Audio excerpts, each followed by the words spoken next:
Pegwarmers. I'm Kevin. I'm John. And we're here to talk about toys. John, you're back. I'm back. And we're talking about toys and books and comics and movies. And when I show up, we get away from the plastic and get into other narratives. Yeah, a little bit more focused on the media itself and the different continuities. Today, we're talking about how Ninja Turtles has been successful at reinventing itself over and over again. We both grew up with Ninja Turtles. Your sons are growing up with Ninja Turtles. Just every generation is going to have its own Ninja Turtles at this point. I think it's still doing it better than other big franchises like Marvel, DC. They're trying to stay as relevant. I think there's a few tricks they can learn from the Ninja Turtles. So let's talk about that today. All right. So to start, Ninja Turtles is at its base concept, a family of brothers from one continuity to another, whether they're actually related or just chosen together, but a brotherhood of a family of brothers who are taught ninjutsu to battle the evils of the world, and what's the evil of the world changes from series to series. Well, if it was just a ninja show, I think it would be as dated as Chuck Norris or Three Ninjas Kick Back or a lot of the other ninjas properties we lost and haven't really resurfaced since the 80s. Obviously, Karate Kid's made a big comeback here recently, so maybe it's the time of the ninja and the Karate Master again. But there's more to it than just that family core of ninjas. You get aliens, you get robots, Dimension X, dinosaur aliens, all sorts of sci-fi goodness gets wiped in there from the beginning. Right. Those early Mirage comics in '83. It's all there from the start. Everything Eastman and Laird were into is in there. They felt like this was going to be their only shot, I think, and they just threw it all in. The Fugitoid wound up being an idea they didn't like enough on its own, but once they could throw it in and make a side character out of it in Turtles and let it have a little miniseries, you just threw it on in, and Fugitoid's been there in some form in every iteration since. So right. So the comic originally was published as their own studio. They borrowed money from one of the creators' uncles and were able to print a very limited run of the first issue, and it had tremendous success on a very small scale. Basically, they didn't print a lot of them, but the ones they did print sold out immediately. Mm-hmm. And it lots of reprints really early on. They were going back into reprints, and they were having the pamphlets themselves, folded together. They were actually stapling the covers on in their kitchen table or something for a while. Real DIY underground sort of vibe on those. Yeah, those early comics are almost like the way zines were and things like that. Like the self-published. So it's really amazing that it got distributed and noticed enough that someone eventually picked it up to kind of turn it into the franchise that it became. And if it had only been the comics, we probably would have forgotten about them. Yes. There was a lot of big cultural impact. The comics have a resonance. You get a lot of imitators, from Boris the Bear to Radioactive Hamsters. They're trying to replicate what Ninja Turtles did. Most of those have very limited story spaces. They stayed with just the parody of this, or just the ninja story, or just this. They didn't throw the whole sandbox and all the toy box in. Right. One of the areas that Ninja Turtles is going to excel is having the entire toy box ready to play with. You want dinosaurs? We've got dinosaurs. You want robots? We've got robots. So it took a while to find a partner for Ninja Turtles, but they ended up partnering up with Playmates Toys, which predominantly had made baby dolls up to that point. And they also teamed up with CBS to release a cartoon show. So the cartoon and the toys were sort of developed together. Not necessarily 100% together, but to the degree that when decisions were made for the cartoon show to help with storytelling, like the fact that they should all have unique colors and unique initials on their belts, that the toys then reflected that. And it's those cartoons we grew up with. We didn't know those comics until we were adults, finding them in college back in shoe bins or reprints later, because I kept reprinting them forever. And it is a little bit of time, but it's only like 4 years. From a success story standpoint, it's a very fast turnaround from we've got a comic book that starts to sell well to now we've got a cartoon. It's a surprisingly long amount of time for an independent comic book to last, though. Yes. I feel like, because there's a lot of comics that don't make it a year. Yep. So here's a Mirage style Michelangelo. This is a NECA figure from quite a while ago, but the original the original Mirage style turtles all wore the red headbands. They actually had little tails. They were a fairly different look from what the cartoon had, as far as they were rough and like battle damaged and pretty violent, and they really got all of those hard edges knocked off for the cartoon show. Well, and those turtles had to be holding their weapons at all times. Yes. Because that's the only way you could identify them. Their silhouettes were the exact same silhouette. It's just the weapon in their hands. They had to be just walk around with weapons. So of course we're gonna fight. So for the same reasons that the Ghostbusters got unique jumpsuits for the cartoon, the Turtles got unique color bands. You can see some of the Mirage influence in these original Turtles. The original Turtle figures are a bridge between Mirage and the cartoon, because they have those cartoon belts, they have the cartoon bands, but they have the Mirage like gritting teeth and the no pupils in the eyes and everything. So it was kind of interesting how they sort of went halfway between the two forms. And everything from the Mirage comics winds up in the cartoon eventually. Some of the rough edges sanded off, some narrative kind of changed here and there to kind of make pieces fit together or make the toys look better, but it's all there. The robots, the dinosaurs, it all winds up in there eventually. Eventually, we did get some figures that look a little bit more accurate to the cartoon. Now, this guy does have the gritting teeth also. I love the gritting teeth. Just that weird nose piece, and then yeah I love that. But this, there's several different toy lines that have tried to capture the look of the cartoon. This is by Playmates, but there's also some NECA ones. But as a kid, we didn't really have cartoon accurate turtles until the tail end of the line, when they did the Toon Turtles, and even those are sort of questionably cartoon accurate because they all have gimmicks that make them not really look quite like the cartoon. Well, but G.I. Joe wasn't cartoon accurate. Right. The T-Man wasn't. They were close enough. We were kids. We didn't know any better. For sure. We thought they looked right. We didn't know. Yeah. Looking back on the internet, we're like, oh, wow. Side-by-side comparisons, but they were turtles. The next major update came with the TMNT movie. 1990. 1990. And this had a huge challenge of trying to adapt both formats. You have the fans of the comic book, you have fans of the cartoon. What's the target audience?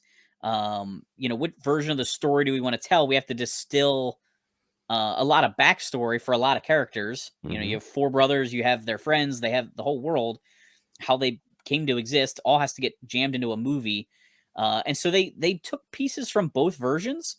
I think that was confusing for kids because, like I had said before, a lot of the kids didn't really know the Mirage version of the Turtles. Right. Even if they knew they existed, they didn't really know. They hadn't read those comics, And there are some shots in that first movie that are straight out of the panels of the Mirage comics. You can tell that they were working, trying to recreate some moments more faithfully than the TV show ever had. Right. I also think they expected those kids were growing up a little bit and just needed something a little bit more adult or teenager at least, so they didn't lose them. Yeah, I think they were trying to. As an 8-year-old line in an 8-year-old movie, you would have lost the 15-year-olds that are rolling around in 1990. They need something to kind of mature with their audience too. Yeah, I think they tried to cast a wider net and get a bigger audience with that movie. Then they kind of reeled it back in a little bit. There was a lot of parent complaints about the violence in it, and so the follow-up in 1991, Secret of the Ooze, toned it way down. The Turtles barely touched their weapons throughout the movie. Much fewer weapons, yep. Yeah. It's still, I think, just as much fun. It is goofier in some aspects, but the first movie had a lot of goofiness to it, a lot of silly jokes to it. And both of those have the Jim Henson workshop working the Turtles. Yes. You've got kind of a two puppeteer system as the Henson company likes to talk about it. You've got the suit actor as a puppeteer moving the body, and then you have an entire team of people with joysticks trying to work those faces on top of the bodies, trying to make a natural performance in some of the most unnatural situations you could put a rubber guy into. Yeah. Just impressive stuff that they did in those movies. Absolutely. And the third movie suffers from having all the pieces and nobody that really knew how to work it anymore, apparently, because it just doesn't quite look the same. Yeah, so you have patching it together, and it's just a new company doing the suits, and also just sort of stretching for a plot line a little bit more there, instead of sticking with the concept of the Turtles are in New York and they have to stop the Shredder.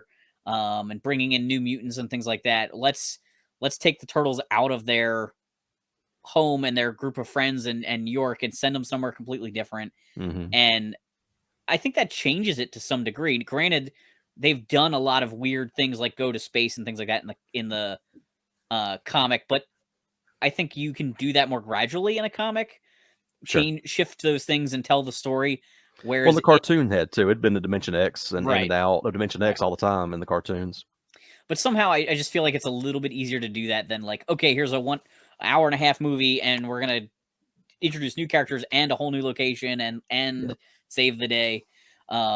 That narrative time does kind of work against the big ideas. It probably Yeah. would have worked better as a mini series or as a standalone television series, and really got into those ideas and had a little bit more in our timeline, some flashbacks and jumping ahead. Could have probably benefited the show if it had been a show. But as a movie, I loved it. I don't know. I Yeah, always enjoyed that one. it's fun. Yeah. I felt like as a kid, after the first one, you get Shredder and the Foot Soldiers, and that's fun. And you feel like Hmm. they try to up the ante by bringing in mutant bad guys, and then Right. to make the bad guy just be like humans felt like a step down to me in the excitement level of the movie. And it jumped into the mystical hard and fast. Yeah. The cartoon had always leaned into the science fiction elements of the turtles and all the turtle supporting narrative. Um, the comic did have some mysticism built into the ninjutsu and the kind of the shogun kind of era, but that movie almost lost the science fiction, became a fantasy film Right. very quickly, which I appreciated, but I could see why it would confuse some younger audiences. Yeah. But I was getting older by then too. We're looking at the mid '90s by that point. That's for sure. So Yes. I was aging with it the right age that it was great. They're trying to keep pulling in the next generation of kids. So they're trying slightly different things. I mean, putting Vanilla Ice in the second movie was definitely to try and pull in, a different group of fans and things like that. Like they're definitely trying to keep a lot of variety and Sure. grab at that audience base wherever they can get it. Right. While all They this bought is the soundtrack for that really cheap too. Yeah. The production company wasn't going to release Vanilla Ice's next album because of legal problems off the first album with Queen, and so it allowed them to get rid of that album quick. Yeah. Go Ninja Go isn't actually about ninjas; it's about motorcycles. Okay. It was supposed to be a marketing campaign for the ninja motorcycles. Gotcha. Vanilla Ice had made a movie where he rides a ninja Yes. motorcycle, and that was going to be the next big media platform jump for Vanilla. And the Queen lawsuit dampened all that down. And if you've ever watched the music video of Vanilla Ice on stage doing Go Ninja Go, he's just dead in his eyes. He knows his career's over. It's so sad. So while all this is going on, we also have Archie Comics creating the Ninja Turtle Adventures cartoon. Or not the cartoon, I'm sorry, the comic books. Did we ever figure out what year they started in exactly? I saw online it was 88 to 95. Okay. So that would have been the tail end of the original cartoon run. Right, 89 is when that goes off. Sure. And then continuing through the movie years. And the Archie comics often get kind of overlooked as sort of the childish version of this, because they do kind of look like the cartoon characters to some degree. You get a lot more of the Mutanimal, all the weird mutant friends and action figures they created. And the first issue of that run is more or less an adaptation of one of the cartoon episodes. But after that, they completely leave the cartoon behind, take the figures, and just do something else. And a lot of the writers and artists that were working on this series didn't watch the cartoon. They weren't interested in the cartoon. They had a box full of figures, basic story ideas, and they went wild by the end of this run. Sadly, for licensing reasons, this isn't being reprinted currently. If you ever get a chance to find these, grab them. As single issues experiences, they're weird. When you read the entire story arcs, they're beautiful. And they're probably not for kids at all. There's a lot about saving the environment, saving the future. You start seeing a lot of time travel in this series. A lot more of that. The Hitler shows up. Wow. That's where you get Raphael punching out Hitler, is at the end of this Archie series. My brother had a lot of these. I read his. I didn't have any of them. And I really thought it was just because he's a huge Turtle fan. He was the right age to be a huge Turtle fan. But it wasn't. It's because it was an Archie comic. They had spinner rack space at grocery stores and drugstores, even after Marvel and DC went to comic book shops. Right. And so our little town didn't have a comic book shop. These were the comics he had access to, and they were weird, and he liked them. So it worked out well for him. But yeah, highly recommend. This is very overlooked because people assume it's a part of that cartoon era, and it's just really not. I mean, it's that the time period's right, the styling is right, but the story is completely unique once it gets rolling. I Grabbing think those elements and remixing them. I think having the Batman the Animated Series comic book be called uh, Batman the Animated Series Adventures, and this being Mm-hmm. Ninja Turtles Adventures, it like if you didn't read it back then, you just assume Sure. it's the same concept. But it's neat that there's ongoing stories with so many of those action figures because so many of the Mm-hmm. characters were one episode, wonders basically in the cartoon. Casey Jones Mm-hmm. shows up for one or two. Right. Ray Fillet might have one. Like very few turtles. It's funny that the toy company wouldn't have pushed for that in the cartoon. Hey, we want you to do 2 episodes of these characters. every figure Yeah. we're putting out this year. We want you to feature them in 2 or 3 episodes or something like that. Or Well, like the animation studio should have. I mean, they've done turnarounds and designs on full characters they've used for one episode. yeah, They should want to recycle that as much as possible. yeah. But I also watched T-Men growing up. We recycled as much as possible. So I just wonder if the writers didn't necessarily, um, care as much about those different characters. They're coming up with a story for Shredder and the Turtles, and right. then they're cramming in one new character because they're being told, "Hey, you got to put Casey in this one. Hey, you got to put Dirtbag in this one." And then Manta unless Ray. unless someone's being told put in, this guy again, they're just skipping over it. Yeah, Manta Ray becomes really big in the comics book, the Archie comics. He's a Right. huge character. He was a and cool great figure. character. He's a cool figure anyway, but he's Yeah. a great character when they fully flesh him out and play with him. It's nice. So then after the Archie comics end and the Turtle movies kind of die down, Right. we eventually get the next Mutation. 1997. They left a little So time still to breathe. Little time. And we're losing Jim Henson at this point. It's, live action suit Turtles again without the Jim Henson Studios, which goes about as well as it does in the third movie. This is Saban, the Power Ranger company, Right. is playing with trying to find the next Power Rangers and trying to find an established IP they can do the Power Rangers with. And I love it. It's hard to watch, but I love it. There's that classic moment where the Ninja Turtles meet the Power Rangers in space. Sure. The 2-part episode. Nice crossover. Famous crossover. Because they have all the suits. Why not? This introduces the female turtle, of course, Venus for the first time. Is kind of the big main character. But it mixes the mysticism because Venus is almost completely tied to the mysticism, the dragon cults, and you've got sort of sci-fi with the turtles, and it could have been a nice mix. A lot of cool story ideas that don't work quite well and aren't implemented quite well. Just kind of technical limitations and maybe some rushes on some of those scripts. Could use another pass. And I'm frustrated because the DVD actually mislabels several of the episodes. Huh, that's interesting. Yeah, it's just one of those things, But it's out there and available, and it's a whole new story, a whole new generation there in 97. It's going to work for the right age group and the right kids. A lot of us are already kind of aging out of the Turtles anyway. This is a little bit kiddier. It feels like a cartoon with live action. Some parts of it look pretty good, and some parts are very hard to watch. It's interesting too, because like Saban's whole scheme with his other shows like Beetleborgs and Power Rangers and Kamen Rider was or Master Rider was that he was using footage from another show. So the whole budget had to be spent creating new footage, and that may have impacted their ability to like afford really good suits and things like that. I don't know how often they had like new villains in this show. But every time you have to create a new character that's a mutant or something, that there's a lot of new big characters. Investment. There's a lot of new characters. The Golden Gorilla, whose name I can't remember right now. He's a gangster gorilla. A lot of kind of comic booky alliteration. There's a lot of new characters they've whipped up out of nowhere, which is fine because it all sort of fits in with that everything in the kitchen sink mythos anyway. Right. And some of the iterations are going to hit and miss for the audience, but overall, it finds new ways to reinvent itself really nicely, if it doesn't work completely. And the toy line existed for a fairly decent amount of time. I don't think it was as hot as the other Turtles. No. But those toys have become very hard to find. It's a sort of a weird time period, like gap, where nobody hung on to that stuff, or the people that have it haven't dug it out of their attic yet. The people are still too young. You just don't see a lot of it floating around. Whereas the original stuff you see, very actively at toy stores and toy shows and things like that. A lot of it wound up were one of those pegs. A lot of it wound up on discount and clearance bins, and Yep. Maybe it wasn't sold product. Yeah, it may have just been destroyed at some point. Eventually, you run out of ollies and big lots, and working your way down the last chance tree. The liquidator train. Yep. Then That's a lot of iterations and a lot of different versions of the Turtles, and yeah, then varying levels of success by 1990.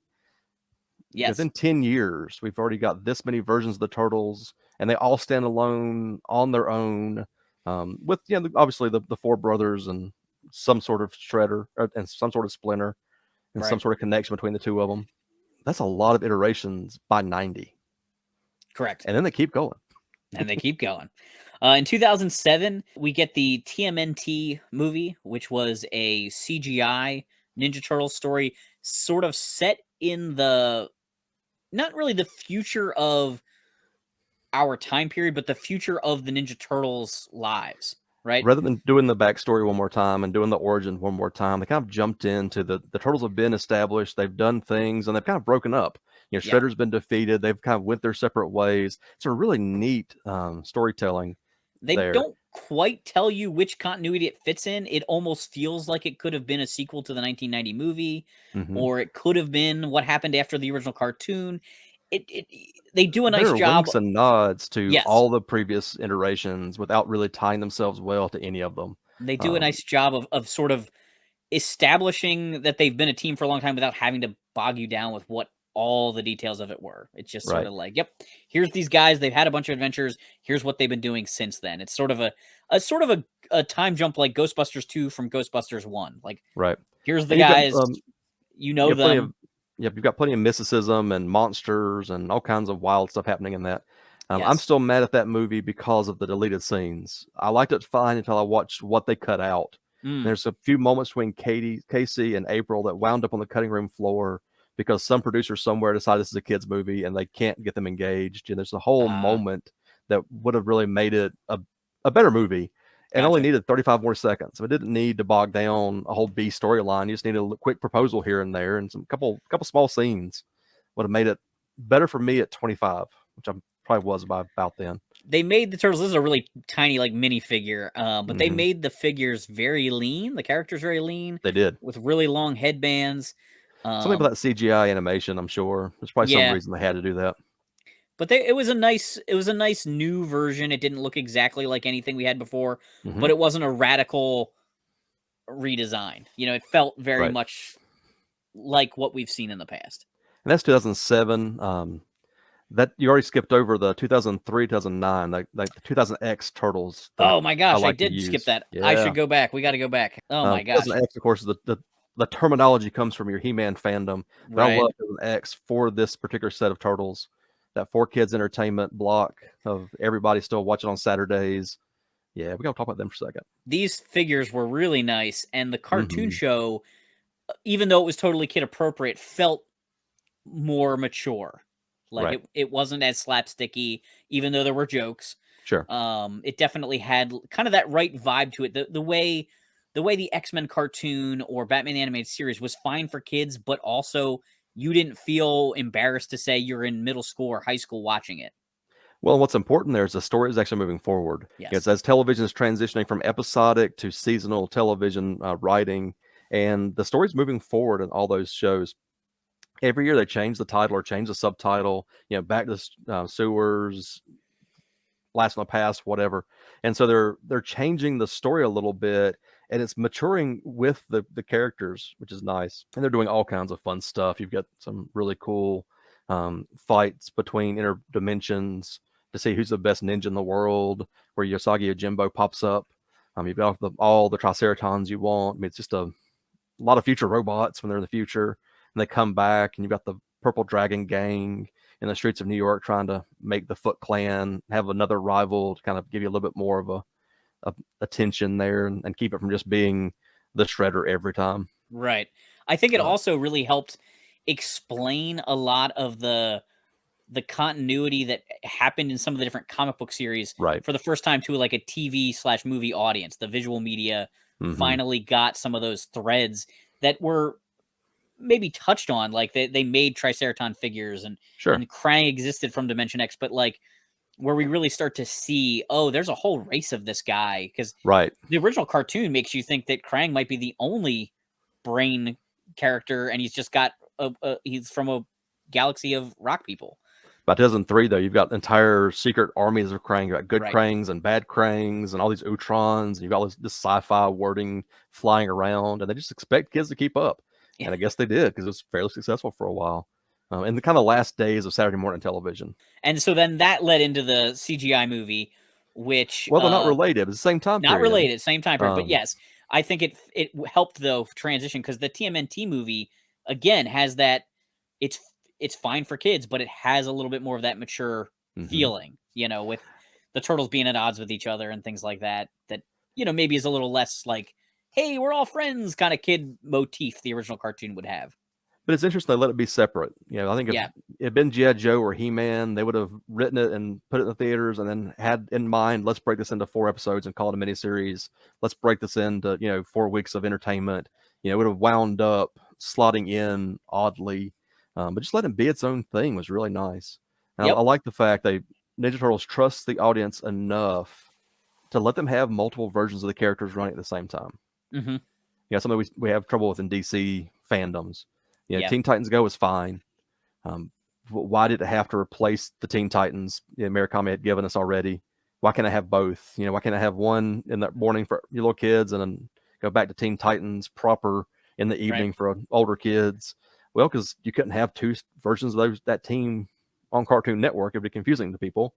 Yet here we have TMNT going to wind up on Cartoon Network in reruns right alongside all the other reruns, and we expect the kids to figure it out. Enough style changes, enough, made it look different enough. Having a separate name, even though Yeah. TMNT is just the abbreviation for Teenage Mutant Ninja Turtles, you had distinctive packaging with the one having the full name and one just having the initials. So people could sort out the branding as they needed to. Yep. And the toys played all right together, but they were clearly distinctly trying to be separate toy lines with a lot of overlapping potential. Right. The cartoon show from that era wraps up in 2009. Yes. With the best ending to a TV show ever, my opinion. And it's hard to go back and rewatch your Turtles Fast Forward and those years, because they didn't really put them out in DVD very well. When they were kind of contemporary, they were still getting like 7-episode DVD sets for kids shows and not full season runs, which was super annoying. And then now they don't have them available on DVD at all. If you didn't go and buy 5,000 discs to see what was happening in these 6 years of television, it's gonna be hard to get back to. But it ends with that Turtles Forever, which is the greatest ending ever, because it kind of has a little bit of everything. There's cameos and images from every toy and every cartoon and every comic up until that point. And I get that basic idea that there will always be turtles. Even if they're not your turtles, there will always be a dimension of turtles that are doing the good thing out there somewhere. Right. Which I think is just a nice message. I think the theme of this is don't argue on the internet. We need more of that. Yeah, I think so. And this got a standalone DVD release. It was also released as a miniseries as part of the cartoon. Kind of a big 2-hour finale, and they kind of reran it as miniseries kind of idea. Love Turtles Forever. But that's right when Eastman and Laird are really backing out of the Turtles.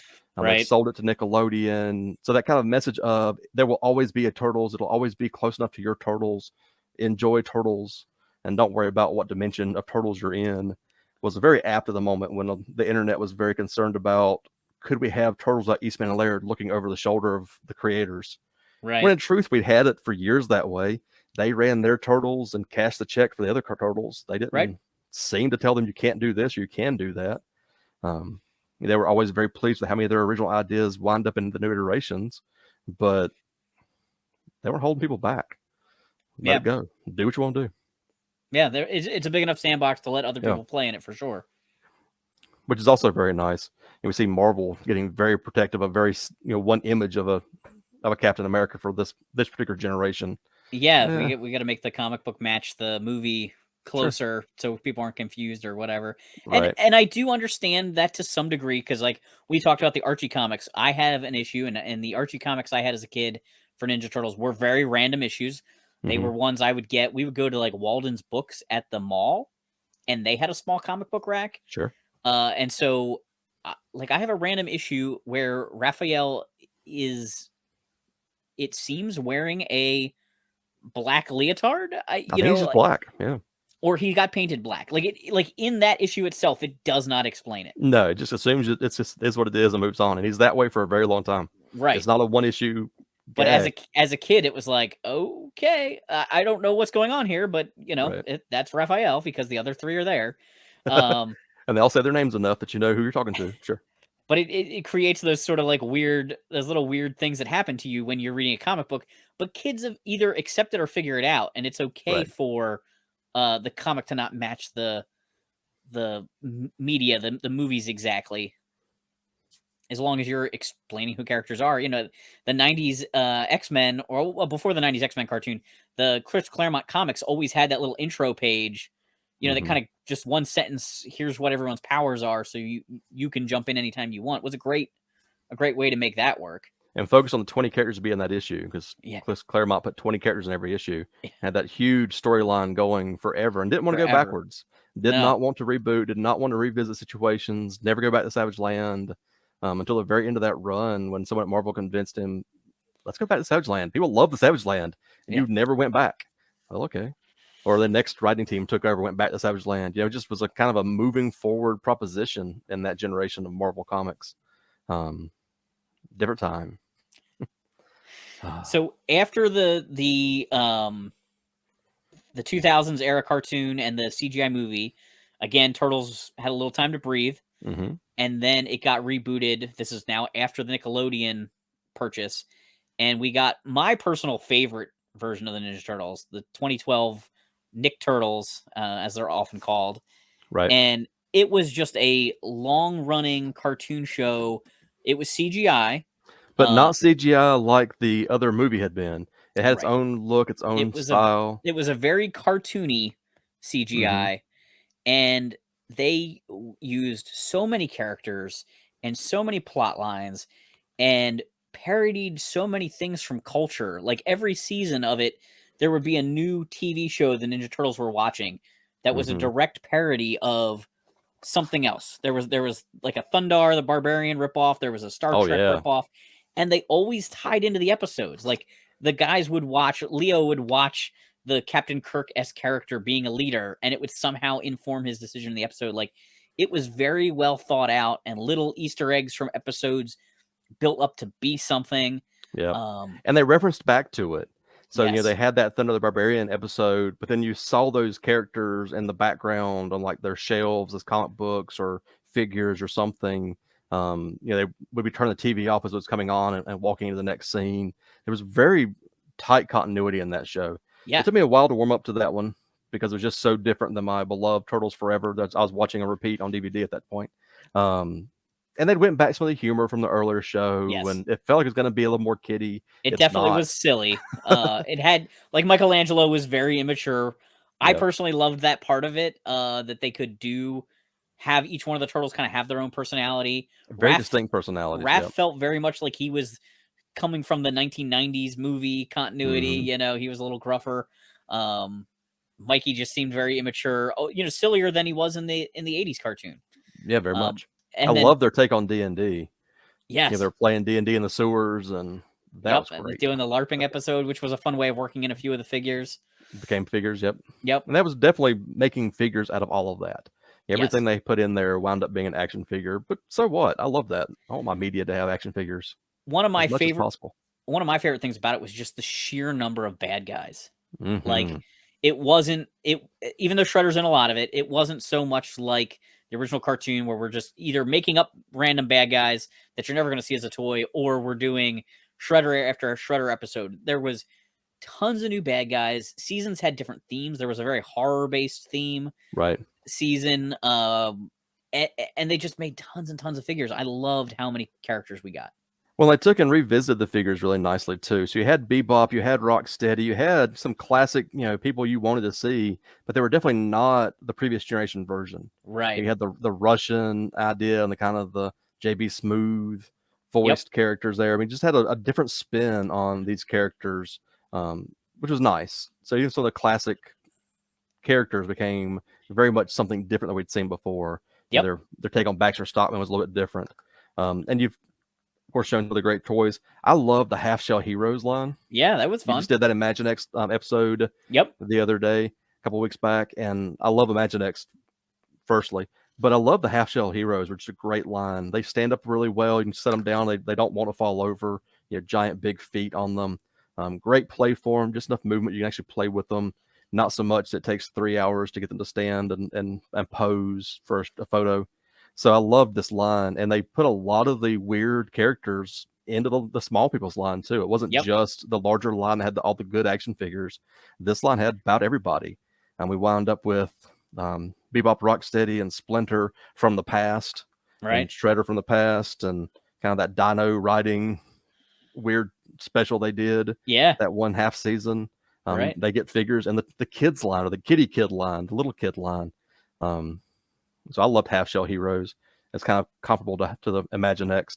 I had them standing up back here alongside of Green Power Ranger. So a little bit squatter, a little bit. Whoa, we're going. A little bit squatter, a little bit different idea, but what half of them are mutants anyway. It kind of works. Being different heights doesn't make that big of a difference. So I'm a huge fan. Yeah, no, I thought that toy line was incredible. I mean, probably the deepest figure count besides the original toy line, and just so many fun figures with you started out right away. Snakeweed, brand new bad guy. The Fish Face, the Dream Beavers, like just so many weird characters. I forgot the Dream Beavers; they were great. Yeah, I'm still disappointed we didn't get Ice Cream Kitty as a figure. They were gonna do a pack of some of those smaller characters. Never happened. I still want an Ice Cream Kitty figure. Yep. But that was just a super fun show. It really was. It took me a while to get into it. I finally gave it a fair enough chance. I think after the first season was out and I could watch the story unfold and realize that, like the previous iteration, it was going to tell a story, and the story was going to change season to season in some way, usually in big ways. The world was at war and aliens were attacking, and they went to the farm for a while. Yeah. And again, a lot of callbacks to some previous media that everyone had seen or that you may have heard about if you hadn't seen it. And enough reason to want to go learn more about that and go scratch up some old, bootlegs of something that was before your time. So yeah, a lot of that. But its own iteration into itself. If that's the only Turtles it makes complete sense. Yeah, it really did a great job of standing on its own with a really, really strong character base and storyline. And just I loved how it progressed until the very end. And all of a sudden it sort of they were just like, all right, we're moving on to something new, and they kind of wrapped it up real quick with that sort of like mini season. The final season was just sort of like short little vignettes almost. I'd really like to know more information about that from a production standpoint. Yeah, I think the Bay Turtles were movies were coming out, and they were just like, okay, we need to kind of move in that direction.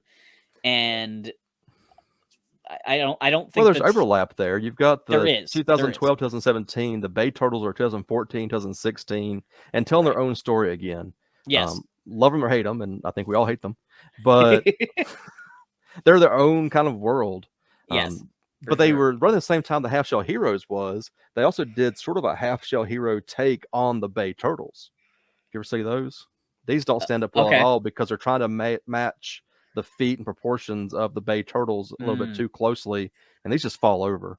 The Bay Turtles are far more humanoid, even wearing like shoes and pants and things, and just they almost have a little bit of a Next Mutation feel to them in the sense that they're wearing a little more clothing and they're a little bit more humanoid.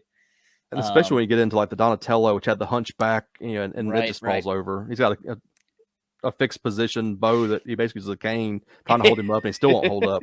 He's got 3 legs. He still can't stand up. But as you get into those, you get some weird pieces. And then they kind of came and went in their own piece.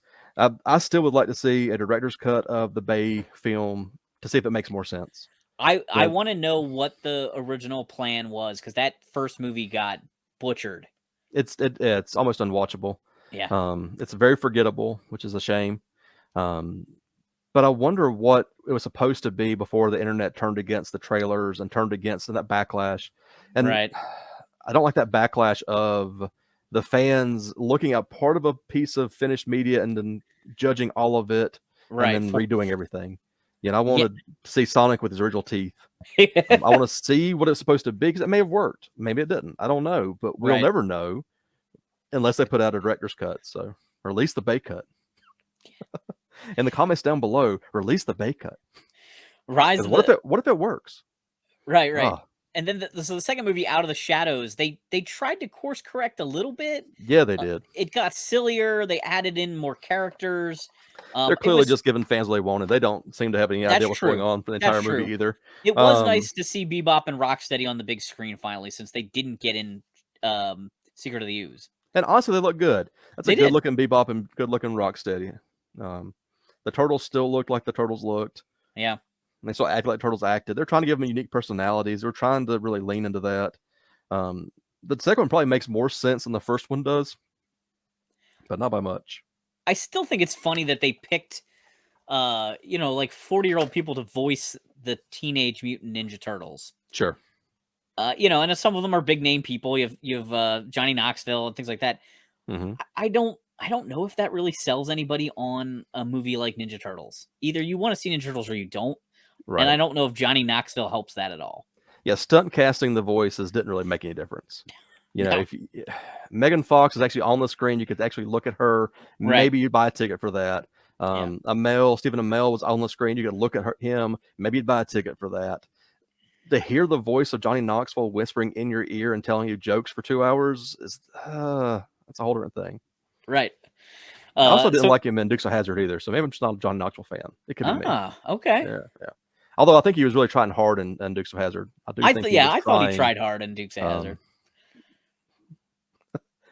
Picking projects. That's a whole other day. I'll spend an hour talking about Dukes of Hazzard another day. But there we go. We'll come back to Ninja Turtles. But so then, own continuity, own thing doesn't work for hardly anybody. I suppose if you're just the right age, that would look cool to you. The toys were good enough. They were really trying hard to set up for the third one. They really wanted to make this a big thing. A big franchise. Yeah. It's a shame. It's hard to course correct, though, when the first one is not that great. Right. It's hard. It's like G.I. Joe taking Rise of Cobra, trying to go to Retaliation, and then to whatever they thought the third one was going to be. You're like trying to steer. All right, we put this thing out, and it's not quite right. We're gonna, right. It's hard to steer that ship and get it right. If the first, unless you just take a 2 years powder off of it and put something completely new out, right? Which G.I. Joe tried to do with Snake Eyes, right? And the Turtles eventually will do with the Mutant Mayhem coming up soon. Right. Just take a few years off, just try something else. Forget that iteration, write it off in the multiverse, and just go do something else. And the Turtles is a good franchise to do that with. So the odd thing was, after the Out of the Shadows movie, they released the Rise of the Teenage Mutant Ninja Turtles, which was sort of a successor cartoon. It's not a direct continuity, but it uses a lot of influences, I feel like. So like this is the Turtles are always pulling from the older influences. And that's true, but like this is the Donatello, and they've stuck with like the headscarf and the goggles. He's got a little drone. Like they really kept a lot of the signature pieces of the look from the Bay movie. I mean, they're obviously still green characters with, eye bands and elbow pads and stuff. That part's always going to be in every version. Sure. But they're also still trying to make them all different types of turtles too. Yes. Which the Bay movie was trying to do, but I'm not sure it did successfully. I think Rise was trying to do it. I'm not sure it was doing it successfully. They're trying to make them different types of turtles. Yeah, they're all turtles. They're brotherhood because they were mutated together and raised together, but they're not necessarily the same actually type of brothers, right. Which I think most people thought they were, or most people believe they are from the earlier content. Like, they're actually brothers. Like, they are 4 turtles from the same. I don't know. It's not a litter, I don't think, but like, what's the word for a group of turtles? Yeah, I don't know, but they were all in the same bowl together. It seems odd that the kid would go to the pet store and pick out 4 different turtles and put them in the same little bowl, and maybe in the Bay movies it makes a little bit more sense because they're doing some sort of testing. But again, they're probably testing on dozens of the same kind of turtle, not 4 different species of turtles. Or they're all aliens like it was supposed to be, and it and that had a reason for this, and we don't know anymore. Yeah. Sure. So I was at Toy Fair when they were kind of rolling out Rise of the TMNT. I remember looking at these new designs and just thinking, "Ugh, this is a we're giving up the Nick Turtles for this." Like Right. I was heartbroken. And there's no breathing space. We There went wasn't. straight from one cartoon to the next cartoon with no wiggle in the middle. And I Yep. think that was the hardest part is we didn't have time to kind of mourn the loss of one show and get hyped up for the next show. They Right. were I just trying to think hype just down our throats while we were still trying to figure out why it ended the way it ended. And it just felt a little bit too corporate. yeah, I think some of it had to do with, the movies didn't take off the way they thought. So, Right. okay, we've been doing this other thing for a bunch of years. We can't just keep hoping that continues to work. They're always trying to hedge their bet. Like, here's the Hmm. next thing. So we're just gonna end Nick Turtles and we're gonna try something new that uses some of the things we liked and some new things. And it had, I think the Rise show, and I didn't watch a lot of it, had a lot more of the um Teen Titans Go influence and things like that, which was popular in that moment. Thundercats Ho, let's make it really goofy and really funny. Yeah. And it turned me off. You mentioned you thought the Nick Turtles were a little too silly. This was Yeah. this was a step too far for me. I liked And the I Nick think Turtle the Nick silliness. Turtles found their voice a few seasons in, Yeah, and then found a way to make that silliness balance with everything else to kind of keep it from getting too dark. right. Um, Rise never really hit for me, but that's fine. I'm an old Yeah. man that has 17 other versions of Turtles I can watch and read about. I'm okay. Yeah. I'm going to be all right.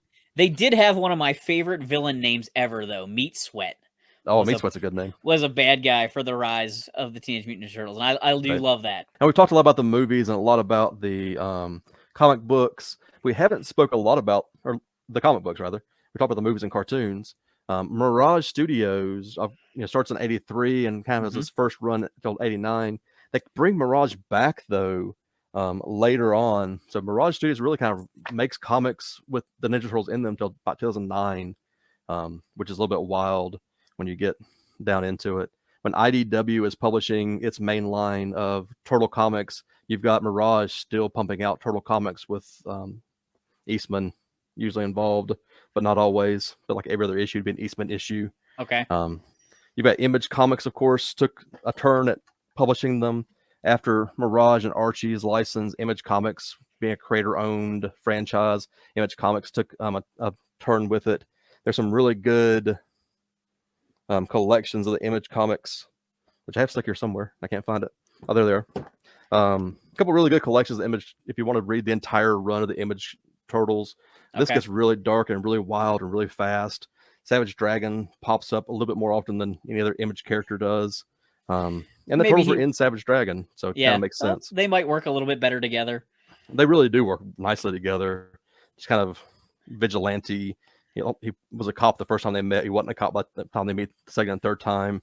He's kind of running around taking care of problems, and they're fighting gargoyles together. And the sci-fi and all the other sort of pieces sort of fit together. It This is the one. maybe fits better than Batman and TMNT. Maybe. This is the run, though, where Donatello becomes a cyborg for a while. Okay. Raphael winds up actually taking over the Foot Clan because once they've defeated Shredder, the ninjas are just going to run wild through the streets unless they have a leader. And so Raphael winds up running the Foot Clan. And it gets a little bit beyond what some Ninja Turtle fans wanted. But I think it tells a really interesting version of their story. A lot of pieces that we know from other iterations, some new pieces kind of playing in there as well. And if you can find the Urban Legends Volume 1 and 2, which gives you the entire Image run, it works pretty well overall as a complete run. Okay. Any individual issue is like reading an Archie. It's strange. Right. But once you kind of get into that world and let that iteration be that iteration, it works out pretty nicely. So huge fan of that one. And of course, IDW is doing some great things with the Turtles the last few years. Has been the comic book mecca for the like legacy franchises. They had great run with GI Joe, Transformers. They did Ghostbuster comics. They're doing Ninja Turtles, and they really have done a nice job of finding passionate people to write these series. They have, and they've brought in some pieces that you know and love. Some Casey Jones jumping around with Raphael because of course it is, and then letting the story move forward. This run, I haven't collected it in a little while. I've been reading it anyway. This run gets into the future eventually. What happens after the 3 turtles die and a new set of Ninja Turtles are being trained by the last surviving turtle. You can kind of get that Ronin storyline. Right. Yeah. It's Some really cool interesting story. Yeah, but you have to kind of let it be its own thing. If you're looking at this asking, why is it not the Mirage run or why is it not the Archie run, it's never going to be what you want it to be. But as long as you can let the iterations be the iterations, it's nice. And then we're going to get our newest iteration in August. We're getting Mutant Mayhem. Mm-hmm. And so this is Seth Rogen's version. So I have a feeling we're going to get a lot of, dick jokes and things like that in it. It's got to be kid friendly, so maybe it won't be quite as blatant as Superbad. But I have a feeling there's going to be a lot of that raunchy teenager humor in it, which may work well for Teenage Mutant Ninja Turtles. It's part of what was missing, I think, in the Bay Turtle stuff. They didn't feel like teenagers at all. Let them actually be teenagers. That could get interesting and something we've never really seen before. We've seen hints of them being teenagers before, but we've never really seen them just flat out being teenagers before. So that could be interesting. Yep. It's definitely a very modern take, and Ninja Turtles has always stayed pretty modern. I mean, Turtles had cell phones before cell phones existed in the Turtle phones. Sure. But now, like, it looks like in the trailer, like they actually have like a real cell phone, or Donatello's making them phones that function like a cell phone. They seem to be making like a YouTube video, or in the trailer and things like that, and that looks fun. It's very teenagery. It's very kids having a good time together, and I think that is one of the elements that worked well in the Nicktoons. The 4 brothers kind of having fun together, and I'm looking forward to see how it goes. It's a lot of big name voice actors in this movie. I don't know if that's good or bad. I love some of the really great voice actors over the years that have lent their talents to Ninja Turtles, and kind of like we mentioned with the Bay Turtles, I don't always need it to be a celebrity voice actor. They tend and sometimes they were like the 90210 cast that their face couldn't be on screen anymore because we only saw them one way, but they still needed to work, and so they were just voicing some turtles for 20 years, and that can be fine. I mean, and faking teenagers, which is right on par. Yeah. So I am open-minded about it. I'm excited to see what the toys are like. I've seen some pictures of them. I'm definitely going to go see it. I'm going to take my stepsons because they're going to like it, I think, no matter what, because they don't have the baggage of this isn't my Ninja Turtles. Which is great. That's the way to go in, just wide-eyed and watch it, enjoy it. They don't have a Ninja Turtles that's their Ninja Turtle. They watch the Nicktoons Turtles probably the most, but their toy collection of turtles is just random offcasts from me. So they have a 2003 turtle, they have an original turtle, like a little bit of everything. So are all the old shows still available to stream? That I don't know. The Nick Turtle show is on Netflix, which is why they watch that some. Right. You would think that somebody would make a deal to put them all on one service, but I don't know who owns them all. With the first season being on CBS, I don't know if CBS owns it or retained the rights to it, or they were just distributing it. Distribution. I don't know whether the rights to that cartoon went with to Nickelodeon. They own everything, and maybe they don't want the brand confusion. I have no idea what they're doing with all the different. Yeah, I think the Nickelodeon owns it all, as far as I can tell from things I've read and heard over the years. I think they own it all. They don't seem to promote it all. And when a new show comes out, it's a great time to drop an old DVD box set of 2000X Turtles. Right. Nice classic packaging, something that kind of incorporates that entire run. Sort of the same way they did the DVD set for the Turtle, shaped like a turtle van. I've got that right over. Oh, I know you would. I don't want to cause an avalanche, but right over here. Not the best for fitting on a shelf. No, but man, it looks good. But it is pretty fun. It is cool looking. Yeah. But something comparable to that needs to happen. And honestly, it's been long enough since 2000X was on that those kids now have the buying power that our generation had when that Turtle Van DVD set came out. Right. So it's about the right time. I think they buried it initially because they didn't want confusion with the Nickelodeon products. They didn't want to compete against their own brand. And I understand that, but it's been long enough. They could give me the DVD I want. And that's one of those things just for me.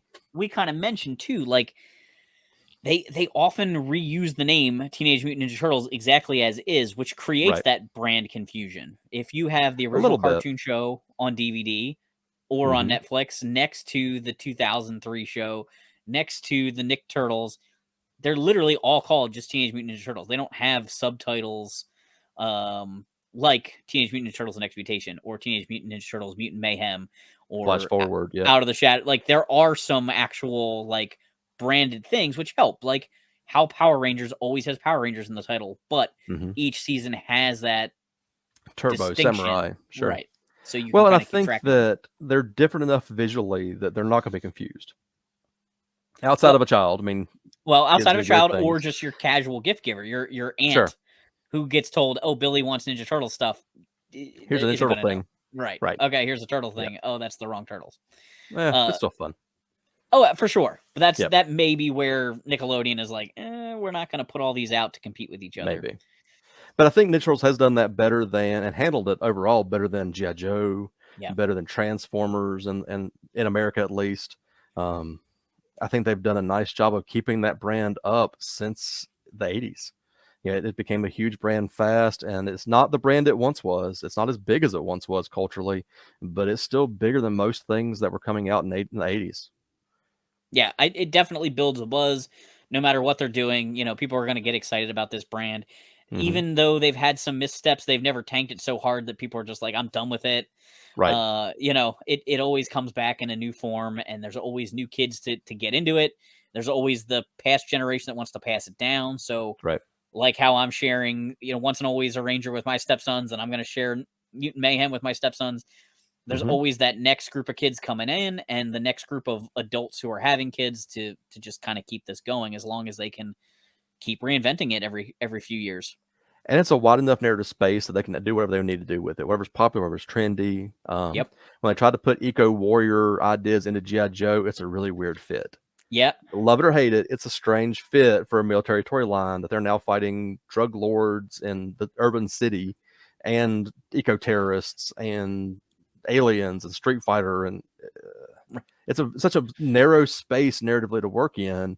And when it's not vogue to have war toys, G.I. Joe's done. It's so interesting that at around the same time G.I. Joe was sort of avoiding war toys, during Desert Storm, there were some army themed Ninja Turtles toys. We had like the Navy Michelangelo, and there was a Hummer vehicle, and all the guys. It's just so interesting how in that toy line that avoids the army toys. Oh well, let's do one wave of army toys, while G.I. Joe's like, let's do a wave that isn't army based. Yeah, Next Mutation had the Hummer as their main get out and go. Raphael had a motorcycle, but when all the Turtles needed to go somewhere, they jumped in a Hummer and went. I think which is that's very much in vogue with the 90s Desert Storm era of we all want Hummers now because you saw them on CNN. Yeah, that's another really good point of like the vehicle, the core team, that turtle van is always getting reinvented and is always interesting and is always a popular toy to sell.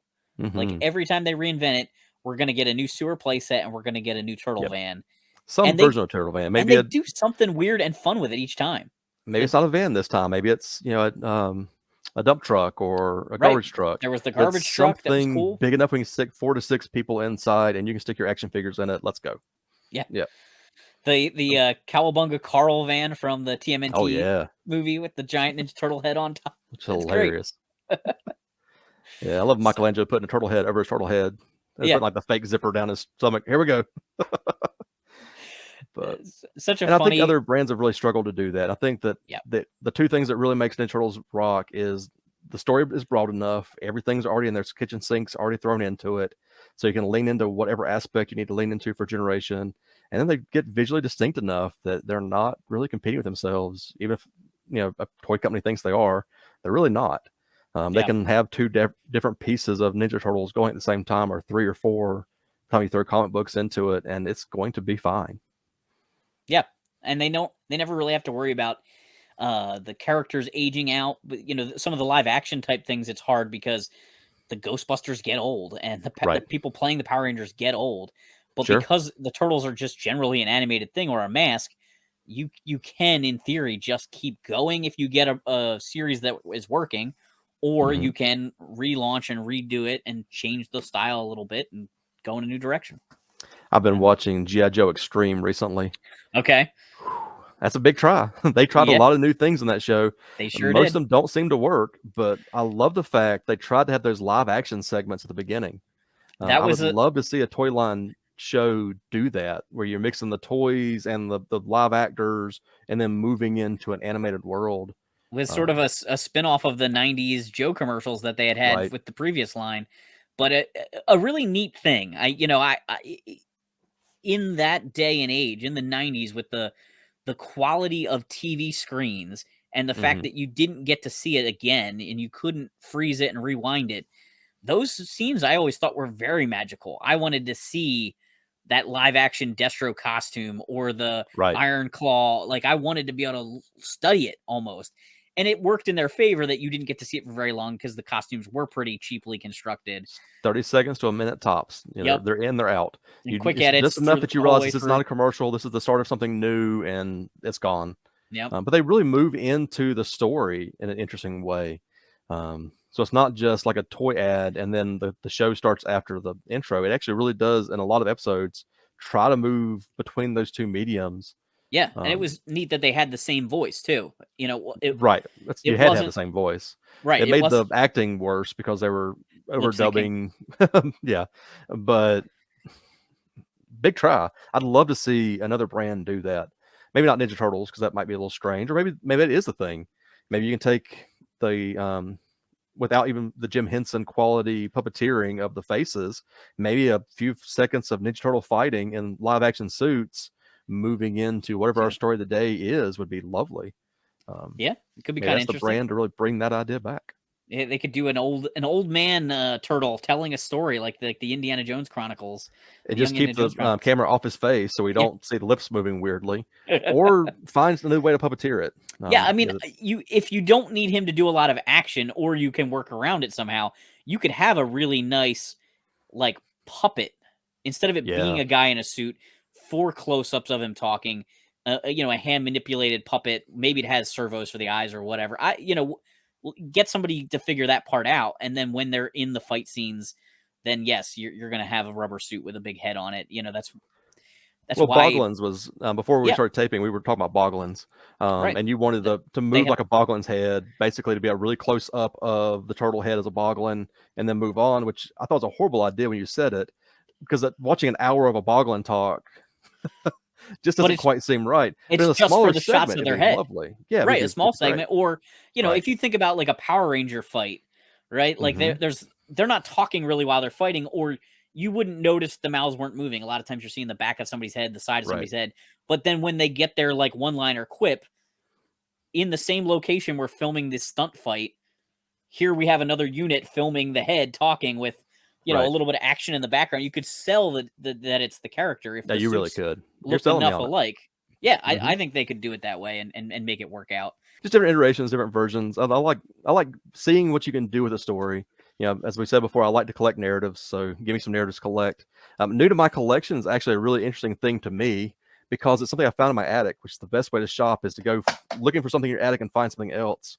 And I happen to have a Dave Morris written Ninja Turtles book. I'm a Nice. huge Dave Morris fan. He's a British Okay. author that did a lot of the interactive books that I love.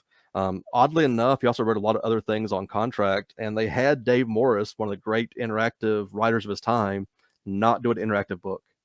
And I forgot I even had this. I had I've been looking several at buying these I had several of online, so I'm those glad I Ninja found Turtle one. books as a kid. Yep.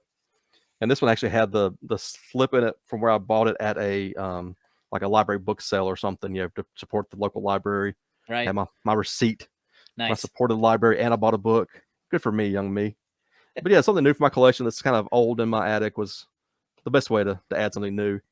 So, Always fun to rediscover things. oh, absolutely. And the interesting thing about the Dave Morris books is that he had no idea what the cartoons were doing. He had kind of a rough idea of what the scripts were. Some other artists plugging in the visuals, and he wasn't watching the cartoons as an adult to try to figure out what to write next. He was just making up stories that seemed like Brother Ninjas Go. Um, It and it was probably good. read a little treatment, a little Bible of what Yeah, the I had the different Bible for characters the do series, and just go with these it. series of books wind up being a story space into themselves, even though they are heavily connected to that or first Playmates era and that first cartoon, Mhm. because he wasn't watching the cartoons, make sure they Right. fit into the episodes. It just is what it is. So one more shout out to my collection Cool. and another story space that the Turtles have gotten into over the years. So, well, but yeah, Kevin, I think that's it. I think we've kind of talked about all the positives here and kind of bounced around of why the Marvel is a little bit constrictive sometimes, and then kind of why other fandom kind of pieces like G.I. Joe and Transformers haven't had this level of ongoing success. I think Power Rangers is doing the exact same thing and having most of the same success over their lifetime. So, yeah. So before we go, do you want to plug anything that you've been working on recently? Anything new you've released? No, actually, I've been kind of working on some things behind the scenes. Okay. I've got a lot about to come out, but nothing I can talk about quite yet, which is All right. great for me, but frustrating at this moment. So I do interactive fiction, and that's available under my name, John M. Withers IV, on Amazon. You can see what else I've got up to. I do have a morphic character. My Artie the Aardvark manga is one half of a zine that I do, but Artie is the sword-wielding cop in Detroit that happens to also be an aardvark with a mysterious past, and then kind of exploring how he got there and how he gets to being an undocumented aardvark to a police officer and kind of telling that story. So while we're talking about Ninja Turtles, I need to plug the fact that I have an aardvark. Ties right in there. In my collection. So. But thank you for having me on, Kevin. I always look forward to chatting with you and talking to everybody about the Pegwarmers and all the other weird things we bring in. So always fun.